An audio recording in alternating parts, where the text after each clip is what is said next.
पहले छात्रों देखिए, कल मैंने आपको आपके मेथड सिलेबस का वेरी फर्स्ट चैप्टर शुरू किया था जिसका नाम है समुच्चय। और समुच्चय के अंतर्गत आपको मैंने उसकी डेफिनेशन और उसके साथ साथ उसका कंसेप्ट बताया था। समुच्चय क्या होते हैं उसको परिभाषित किया था और ये बताया था कि कौन कौन से संग्रह आपके समुच्चय होते हैं। उसी से रिलेटेड एक एक्सरसाइज थी, पहली एक्सरसाइज, वेरी फर्स्ट एक्सरसाइज 1.1 को भी आपको मैंने कराई। आज बात करेंगे छात्रों टाइप्स ऑफ सेट्स के बारे में, यानी समुच्चयों के प्रकार, तो कौन कौन से प्रकार होते हैं समुच्चयों के। आइए सबसे पहले बात करते हैं रिक्त समुच्चय। रिक्त जिसे एम्प्टी सेट भी कहते हैं, तो ये रिक्त समुच्चय, इसको इंग्लिश में प्यारे छात्रों एम्प्टी सेट भी कहते हैं। अब आप देख रहे हैं नाम से क्लियर है कि जो समुच्चय रिक्त हो अर्थात जिसमें एक भी अवयव ना हो उसे रिक्त समुच्चय कहते हैं। जैसे ये समुच्चय आपका, अब आप देख रहे हैं इसमें एक भी अवयव नहीं है तो ये रिक्त समुच्चय हो गया। इसको फाई से भी डिनोट करते हैं, फाई, ठीक है। फाई कह लीजिए, इस तरह से लिखिए, कर्ली ब्रैकेट के अंतर्गत कोई समुच्चय नहीं है इसलिए इसको रिक्त समुच्चय, या ऐसे कह लीजिए कि ऐसा समुच्चय जिसमें अवयवों की संख्या शून्य हो उसे हम रिक्त समुच्चय कहते हैं या शून्य समुच्चय भी कहते हैं। इस पर आधारित हम क्वेश्चन लेते हैं। देखिए क्या क्वेश्चन है आपकी एक्सरसाइज। अब मैं किताब उठा लेता हूँ और एक्सरसाइज 1.1 में पहला जो क्वेश्चन है 1.2 का, एक्सरसाइज 1.2 का पहला क्वेश्चन है। पहले क्वेश्चन का पहला पार्ट है, पूछ रहे हैं इसमें कि निम्न में से कौन से रिक्त समुच्चय के उदाहरण है। तो पहला पार्ट है 2 से भाज्य विषम प्राकृत संख्याओं का समुच्चय। तो आप देख रहे हैं क्या 2 से विषम प्राकृत संख्या कौन कौन सी होती है। 3 है, 1 है, 3 है, 5 है, 7 है, ये सब एंड सो ऑन, ये विषम प्राकृत संख्या है। और वो कह रहे हैं 2 से भाज्य, तो 2 से तो किसी में भाग लगता नहीं है इसलिए ये आपका रिक्त समुच्चय हो गया। तो पहले एक्सरसाइज का जो पहला क्वेश्चन है एक्सरसाइज 1.1 का, इसका फर्स्ट पार्ट ये आपका रिक्त समुच्चय है। रिक्त समुच्चय एम्प्टी सेट है, फाई है, ठीक है। सेकंड में देखते हैं, सेकंड में वो पूछ रहे हैं कि सम अभाज्य संख्याओं का समुच्चय। तो ऐसी सम अभाज्य संख्या 2 होती है, 2 सम अभाज्य संख्या होती है, तो इसमें तो एक एलिमेंट आ गया इसलिए ये आपका सिंगलटन सेट कहलाएगा, रिक्त समुच्चय नहीं कहलाएगा। एकल समुच्चय क्योंकि इसमें एक एलिमेंट आ रहा है। एकल समुच्चय की परिभाषा ये कहती है कि जिस समुच्चय में एक और केवल एक एलिमेंट होता है उसे एकल समुच्चय कहते हैं। तो ये रिक्त समुच्चय नहीं है छात्रों। सेकंड। तीसरा पार्ट है x such that x एक प्राकृत संख्या है और x 5 से छोटी है और साथ ही साथ x 7 से बड़ी है। तो थर्ड वाले पार्ट में वो कह रहे हैं x such that x एक प्राकृतिक संख्या है जो 5 से छोटी है और आपकी 7 से बड़ी है। ऐसे कैसे संभव है कि एक संख्या 5 से छोटी हो जाए और 7 से बड़ी हो जाए। इसका मतलब ये रिक्त समुच्चय है। तो थर्ड वाला आपका रिक्त समुच्चय है, फर्स्ट वाला भी आपका रिक्त समुच्चय है। तो इसकी वैल्यू क्या आ जाएगी, इसकी वैल्यू आपकी रिक्त समुच्चय आ जाएगी, ठीक। चौथा वाला पार्ट है इसमें y such that y किन्हीं दो समांतर रेखाओं का उभयनिष्ठ बिंदु है। और समांतर रेखाएं आप देख रहे हैं, समांतर रेखाओं के समांतर कोई रेखा है ये, इसके समांतर तो आपकी बहुत सारी समांतर रेखाएं होती है। अब इन समांतर रेखाओं में उभयनिष्ठ बिंदु, तो उभयनिष्ठ बिंदु तो कोई होता नहीं इसमें, कह रहे हैं उभयनिष्ठ बिंदु है, दो समांतर रेखाओं का उभयनिष्ठ बिंदु है, केवल 2 समांतर रेखाओं की बात कर रहे हैं। तो इसमें 2 समांतर रेखाएं हमने ये ली, अब इसमें कोई उभयनिष्ठ बिंदु होता ही नहीं है इसलिए ये भी आपका रिक्त समुच्चय का उदाहरण है, ठीक है। तो ये हुआ आपका चौथा वाला पार्ट, चौथा। तो ये भी आपका रिक्त समुच्चय फाई, ठीक है। नेक्स्ट बात करते हैं हम आपकी क्वेश्चन नंबर सेकंड दूसरा है। तो ये था आपका रिक्त समुच्चय, ठीक है। अब बात करते हैं परमित और अपरमित समुच्चय की। अच्छा, इसकी एक प्रॉपर्टी है छात्रों रिक्त समुच्चय की, वो हम अभी जब सबसेट बताएंगे तब बताएंगे। फिलहाल हम दूसरे समुच्चय की बात करते हैं। दूसरा है परमित समुच्चय। परिमित समुच्चय, परमित समुच्चय, परमित समुच्चय तथा अपरमित समुच्चय। अपरमित समुच्चय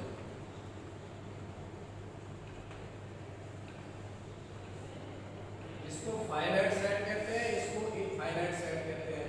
अर्थात एक ऐसा समुच्चय है जिसमें अवयवों की संख्या फाइनाइट होती है, सीमित होती है, परिमित होती है, ऐसा समुच्चय परमित समुच्चय कहलाता है।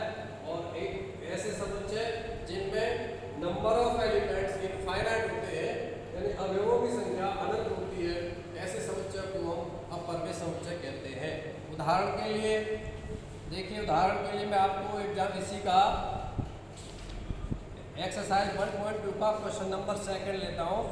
तो इसमें है आपका क्वेश्चन नंबर सेकंड में पहला पूछ रहे हैं कौन परमित और कौन अपरमित है निम्नलिखित समुच्चय में से।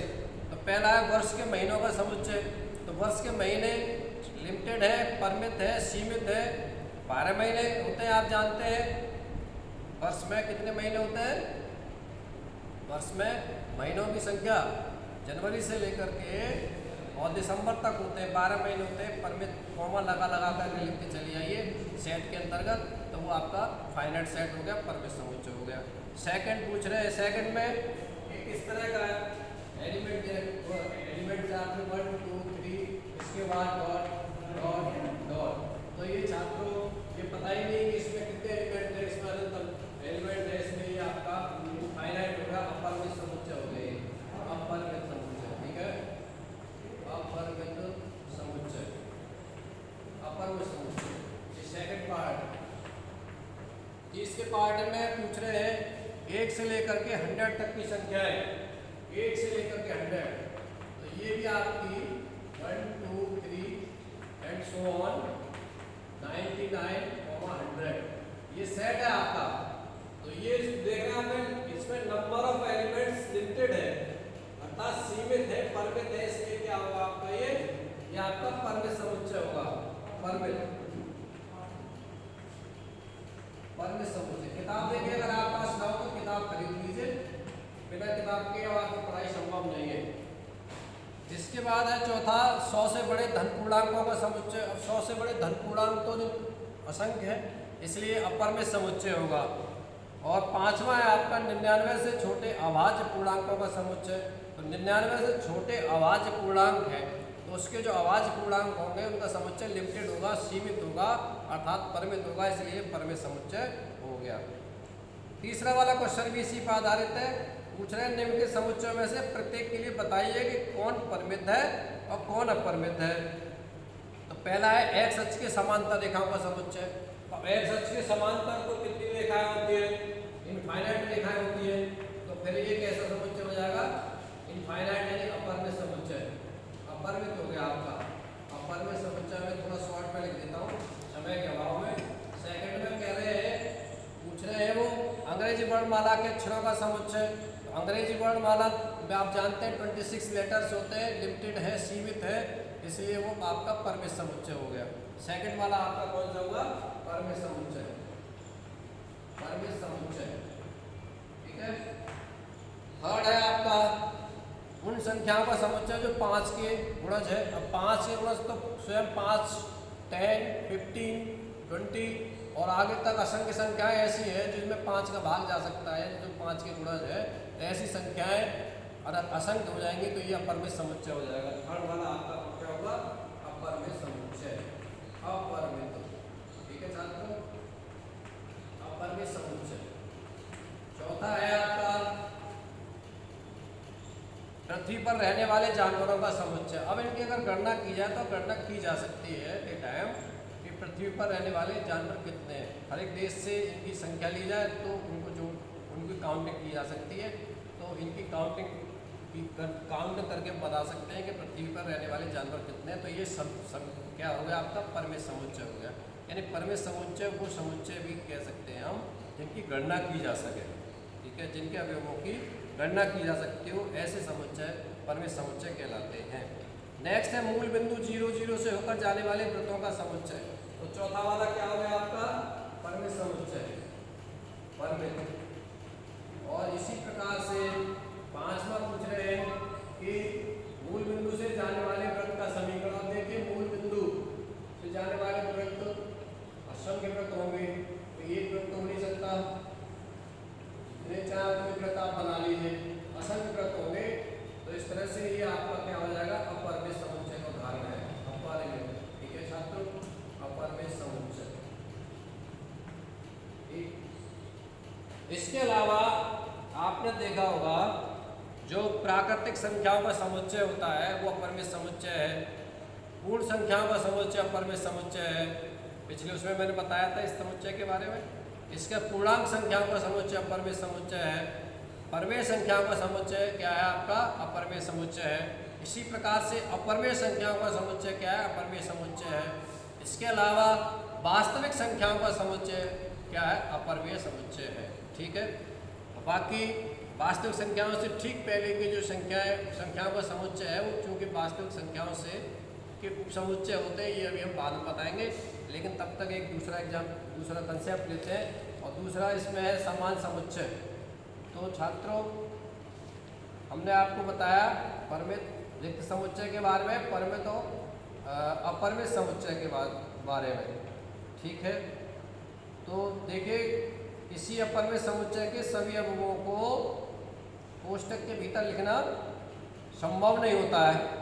क्यों लिखना संभव नहीं होता है? क्योंकि एक उन्हें रोस्टर रूप में ले सकते, अपरमेय समुच्चय को हम रोस्टर के रूप में नहीं लिख सकते हैं, ठीक है, क्योंकि डॉट डॉट करके एंड सो ऑन करके छोड़ देते हैं। तो इसको समुच्चय निर्माण के लिए ज़्यादा ही उपयुक्त होती है, ठीक है। नेक्स्ट बात करते हैं हम आपके सामने समान समुच्चयों की, समान समुच्चय। तो आइए, समान समुच्चय छात्रों वो समुच्चय होते हैं यदि ए और बी, यदि ए और बी समान समुच्चय, समान समुच्चय,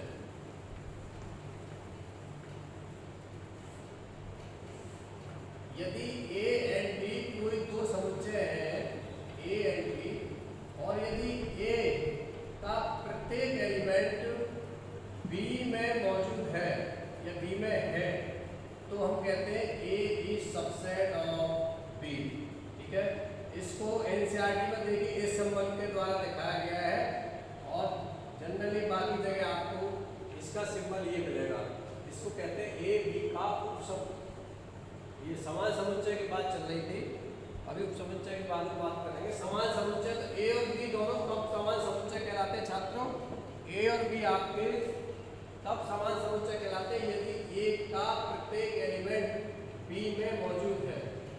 माने यदि ए का एलिमेंट है, इसका मतलब ये है, इसका तात्पर्य ये है, सिंबल तात्पर्य क्या होता है, इसका मतलब ये है कि ए बी का भी एलिमेंट है। जैसे उदाहरण के लिए ए इक्वल टू मान लीजिए आपका एक सेट है 1 2 3 और बी इक्वल टू एक सेट है बी 1 2 3 4 5 10 तक, ठीक है। तो यहाँ पर आपका A is subset of B, sorry A is not equal to B. और अगर हम ये कहें दूसरा एग्जाम्पल, यहाँ पर एक और एग्जाम्पल है, तो यहाँ पर आप देखेंगे यदि ए इक्वल टू आपका ए बी सी और बी है आपका सेट, वो है आपका ए बी ए सी, तो आप देख रहे हैं कि दोनों सेट आपस में समान है। देखिए समुच्चय में छात्रों इससे कोई फर्क नहीं पड़ता है कि आप इसका क्रम बदल दें, अवयवों का अगर क्रम बदल दें तो इससे कोई फर्क नहीं पड़ता है। अब हम देखते हैं एग्जाम्पल के रूप में एक क्वेश्चन ले लेते हैं। यहाँ पर कौन कौन से समान समुच्चय है। तो समान समुच्चय के लिए देखिए क्वेश्चन नंबर 4 है आपका एक्सरसाइज में, निम्नलिखित में बताइए कि ए इज इक्वल टू बी है अथवा नहीं है।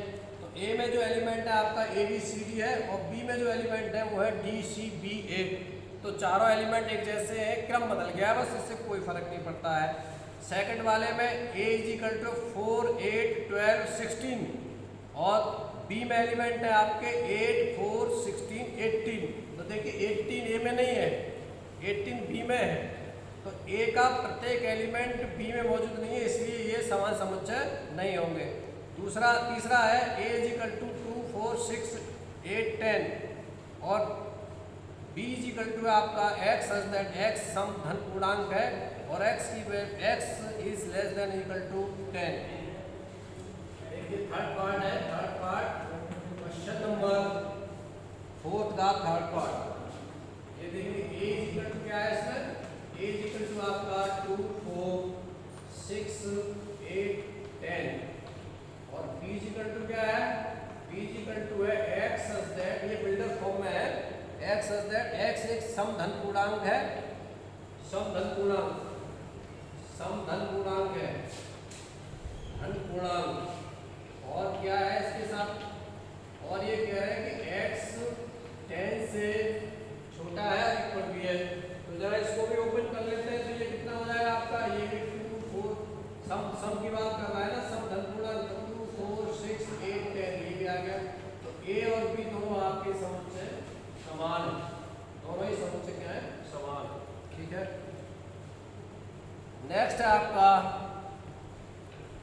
ये प्यारे बच्चों क्वेश्चन नंबर थर्ड पार्ट था चौथे का। फोर्थ है आपका A is equal to X such that X संख्या 10 का गुणज है और बी इज इक्वल टू 10 15 20 25 30। तो देखिए समुच्चय ए में कौन सी संख्याएं आएंगी जो 10 की गुणज है, 10 है 20 है 30 है 40 है 50 है 60 इस तरह से एंड सो ऑन।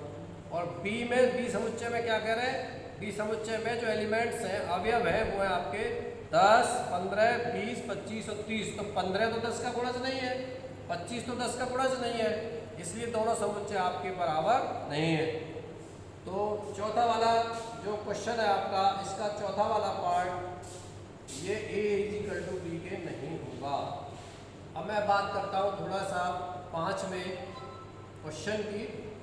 पांचवें क्वेश्चन में है इसमें इक्वल टू क्या निम्न के समुच्चय युग्म समान है। तो A is equal to X such that X follow का एक अक्षर है। पांचवा क्वेश्चन है, इसमें ए इज इक्वल टू आपका एक्स सच दैट एक्स है आपका, एक्स शब्द फॉलो का अक्षर है, एक्स शब्द फॉलो FOLLOW का अक्षर है, ठीक है। और बी इज इक्वल टू, दूसरा सेट है B is equal to wolf, Y है इसमें, वाई सच दैट वाई शब्द वॉल्फ WOLF का अक्षर है।